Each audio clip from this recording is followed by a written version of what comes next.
پیارے بچوں، آج ہم اسلامیات کلاس 3 کا باب نمبر 3 ہے اور اس کا جیم حصہ ہے حضرت محمد رسول اللہ خاتم النبیین صلی اللہ علیہ وآلہ وصحبہ وسلم کی رواداری اور صبر و تحمل۔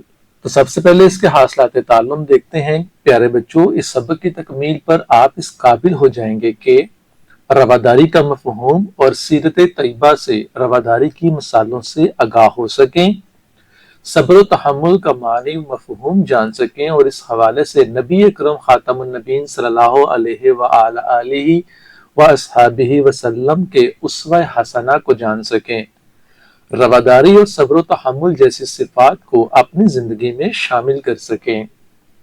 تو یہ ہمارے آج کے حاصلات تعلم ہیں۔ آئیں چلتے ہیں اس کی ٹیکسٹ کی ریڈنگ کی جانب۔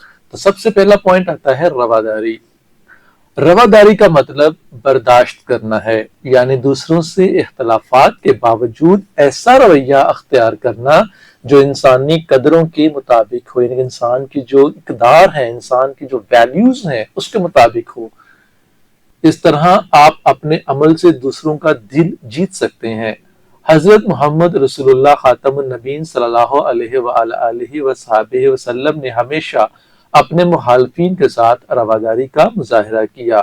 مکہ مکرمہ کے وہ لوگ جنہوں نے آپ خاتم النبیین صلی اللہ علیہ وآلہ وسلم کو مکہ مکرمہ سے نکال دیا، آپ خاتم النبیین صلی اللہ علیہ وسلم کے رشتہ داروں پر ظلم و ستم کیا، لیکن آپ خاتم النبیین صلی اللہ علیہ وآلہ وسلم نے رواداری کا مظاہرہ کرتے ہوئے فتح مکہ کے موقع پر، یعنی جب مکہ فتح ہوا تھا اس موقع پر انہیں معاف کر دیا اور یہ اعلان کیا کہ جو ابو سفیان کے گھر پناہ لے گا اس کے لیے بھی معافی ہے، حالانکہ اس وقت ابو سفیان نے اسلام قبول نہیں کیا تھا۔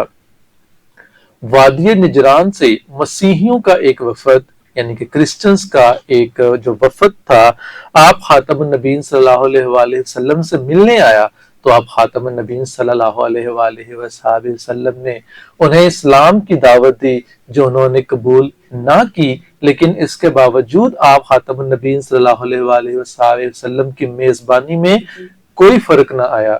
الغرض، حضرت محمد رسول اللہ خاتم النبیین صلی اللہ علیہ وآلہ وصحبہ وسلم نے ساری زندگی رواداری کے ساتھ بسر کی اور رواداری کی اعلیٰ مثالیں قائم کی، جس کی گواہی مسلمانوں کے علاوہ آپ خاتم النبیین صلی اللہ علیہ وآلہ وصحبہ وسلم کے دشمن بھی دیتے ہیں۔ تو یہ تھی رواداری۔ رواداری کا مطلب کیا ہوتا ہے؟ کسی چیز کو برداشت کرنا، دوسروں سے آپ کے اختلافات ہیں، آپ کی لڑائی جھگڑا ہے، لیکن اس کے باوجود بھی اس کو برداشت کر لینا، یہی رواداری ہے۔ اگلا پوائنٹ ہے صبر و تحمل۔ صبر و تحمل کا معنی ہے مشکلات و مصائب میں اپنا کام جاری رکھنا اور کسی رد عمل کا اظہار نہ کرنا۔ صبر کے بارے میں قرآن مجید میں اللہ تعالیٰ کا ارشاد ہے، ان اللہ مع الصابرین، ترجمہ ہے کہ بے شک اللہ تعالیٰ صبر کرنے والوں کے ساتھ ہے۔ یہ سورہ بقرہ کی آیت نمبر 153 یہاں پر کوٹ کی گئی ہے۔ اب یہاں پر ایک باکس میں لکھا ہوا ہے، پیارے بچوں ذرا سوچئے، کیا کسی تکلیف یا پریشانی میں آپ دوسروں کی شکایت لگاتے ہیں یا صبر کرتے ہیں؟ تو یہ آپ کے لیے ایک تھنکنگ پوائنٹ ہے کہ آپ بتائیں، سوچیں کہ جب کوئی آپ کو تکلیف دیتا ہے تو آپ اس پر کیا فیڈ بیک دیتے ہیں، کیا رد عمل دیتے ہیں۔ حضرت محمد رسول اللہ خاتم النبیین صلی اللہ علیہ وآلہ وصحبہ وسلم صبر و تحمل کا عملی نمونہ تھے، یعنی پریکٹیکلی آپ نے کر کے دکھایا کہ صبر و تحمل کیا ہوتا ہے۔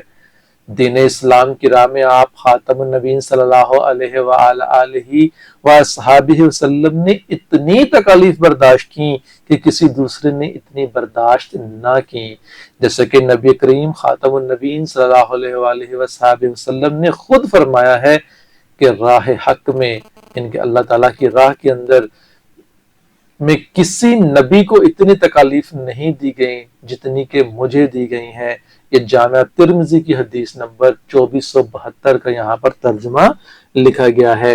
اعلان نبوت کے بعد اہل مکہ نے آپ خاتم النبیین صلی اللہ علیہ وآلہ وصحبہ وسلم کے خاندان کا معاشرتی بائیکاٹ کیا، ابتدائی مسلمانوں کو جسمانی سزائیں دیں، طائف کے بازاروں میں آپ خاتم النبیین صلی اللہ علیہ وآلہ وصحبہ وسلم پر پتھراؤ کر کے لہو لہان کر دیا گیا اور اسی طرح مکہ چھوڑنے پر مجبور کر دیا۔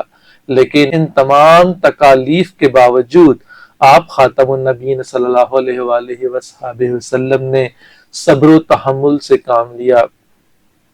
پیارے بچوں، حضرت محمد رسول اللہ خاتم النبیین صلی اللہ علیہ وآلہ وصحبہ وسلم کی رواداری کے اصولوں پر عمل کر کے ہم دنیا اور آخرت میں کامیاب ہو سکتے ہیں۔ ہمیں چاہیے کہ ہم چھوٹی چھوٹی باتوں پر ایک دوسرے کے خلاف شکایت نہ لگائیں اور نہ ہی مایوس ہوں، بلکہ رواداری اور صبر و تحمل سے کام لیتے ہوئے کامیاب و کامران ہوں۔